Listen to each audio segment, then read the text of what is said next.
Untuk bantuan sosial khusus ini untuk April sampai Juni saja. Lepas Juni apakah tidak akan ada lagi bantuan sosial khusus ini? Tadi itu saya bilang kita punya buffer, punya cadangan. Jadi pemerintah juga sudah menghitung-hitung kemungkinan-kemungkinan yang terburuk gitu.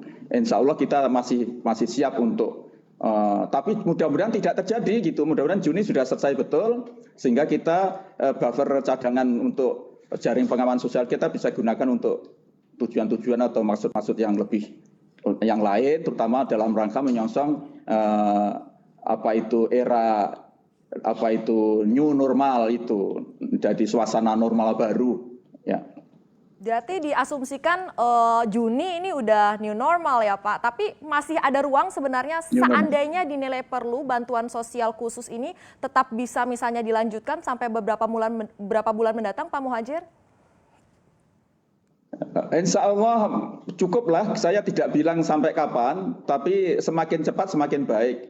Dan itu tadi itu senario optimistik sampai Juni itu gitu ya. Karena ada salah satu senario kan akhir April nanti terjadi puncak kurva, setelah itu kemudian turun. Dan itulah karena itu kita kemudian mencadangkan bansosnya pada sampai Juni. Nah kalau nanti ternyata kita lihat kenyataannya menunjukkan bahwa akhir Mei kurvanya masih belum mau turun juga, ya berarti kita harus segera membuat skenario baru gitu. Ibarat sepak bola kan ketika kita sudah semula maunya kita nggak kebobolan, setelah bobol ya kita harus buat strategi serangan baru. Kalau ini COVID cerdas, jadi Pak? Ya janganlah kita upayakan tidak akan terjadi second wave gitu.